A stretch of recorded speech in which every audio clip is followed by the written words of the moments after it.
We all dream of financial freedom. In order to survive in this economy, you may want to have at least one side hustle. Side hustles add to your financial security and allow you to build additional income streams while you still have a job. But what if you don't have a job at all? Is there any main hustle you can do? Absolutely. These side hustles can be done by anyone because they do not require any capital. You can do them remotely from anywhere. Time is money and I don't want to waste yours, so let's get started. Number 1, drop servicing, also known as an outsourcing business. When you do drop servicing, you're basically providing services to clients but pay someone else to do the work. With this side hustle alone, I'm able to make about $500 per gig, but how much you make depends on the services you are providing. Some services aren't scalable, so you won't make a lot of money per gig, but overall you will have good profit. So how can you get started? Firstly, find the service you want to provide. In my case, I started with building dropshipping stores and websites in general. I already had experience from building my dropshipping stores and WordPress websites. Later, I added Facebook ads, Google ads, and other services. More services equal to better packages. The trick with this business is to provide a service or services you can perform yourself, not the one that will make you the most money. Why is this important? Even though I do not build stores for clients, because I've done it so many times before, I can pay a freelancer to build a basic website or store,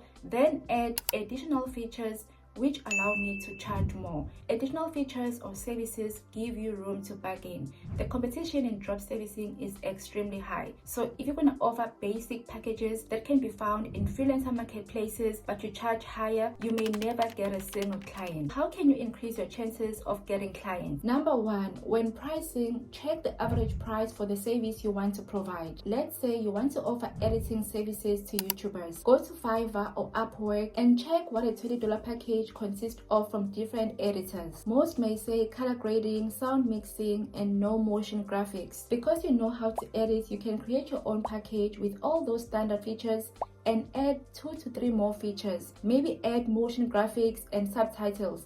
Then increase your price. When a client sees your package, they will first try to go to marketplaces to see if they can get the same service for a lower price, but guess what? They won't find a package with the exact features because you've done your research and customized your packages instead of copying everyone. Most clients want simple websites, but I add extra features they can't refuse. Make the offer irresistible by providing more value. I once posted on Instagram when I made a profit of about $700 from a client who wanted a complex website with a budget of $1,300. If I didn't know how to build a store or a website, I wasn't going to be able to charge more because I wouldn't have anything more to offer or to justify my price. Another thing I did on purpose was not to advertise my business using my social media. At that time, majority of my audience were South Africans, and one thing about South Africans, they will complain about prices. Sometimes they're not just complaining, but people don't have that much money to spend, which is okay and I understand. But I wanted this to be a business and I wanted to make profits. I didn't want to undercharge just because I felt sorry for people knowing our economy, but I wanted to charge what I thought my services and efforts deserved. Sometimes starting small can be dangerous because you may not be able to get out of it or increase your prices later. I learned this the hard way and I didn't want to repeat the same mistake. If your business is not location bound and you believe it has potential to be scalable, don't limit yourself to only your local people or only your audience. I must say this is coming from a point of privilege because I've been working for some time. If you don't have any income at all, you cannot afford to wait for clients that will pay you well because every cent counts. So I'm not saying don't sell to your local people, but if your basic needs are taken care of by your 9 to 5 or other income streams you have built, don't undercharge for the sake of sales. Number 2, freelance bookkeeping. This side hustle is perfect for you if you know how to do taxes, for example, or general bookkeeping. Some of you may know in September last year, I started a multi-service business which includes the drop servicing I just spoke about, and every single month I pay a bookkeeper to handle the admin. You don't need any degree or certificates. I don't even know if she has a degree or not. I approached her based on recommendations and reviews.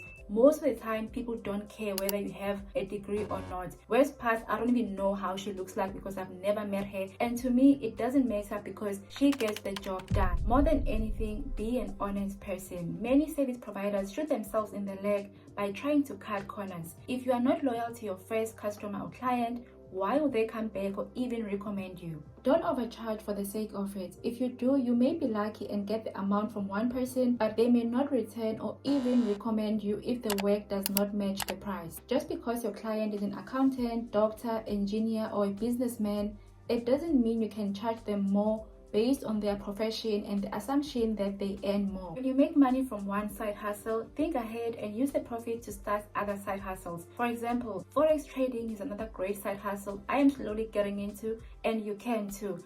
But make sure to use a reliable broker. FX is a trading app you can trust. It is licensed in South Africa and operates in 150 countries. They were even voted the most reliable broker in South Africa for 2022. Anyone can start trading with FX. Their website has a library of educational material to kickstart your learning journey if you are new, or brush up your knowledge if you already know how to trade Forex. You can also practice with a demo account, then later switch to a real account and use real money so you can withdraw your profits. Download the FX trading app. Use my promo code NOSIPHO to double your deposit. Number 3, user-generated content.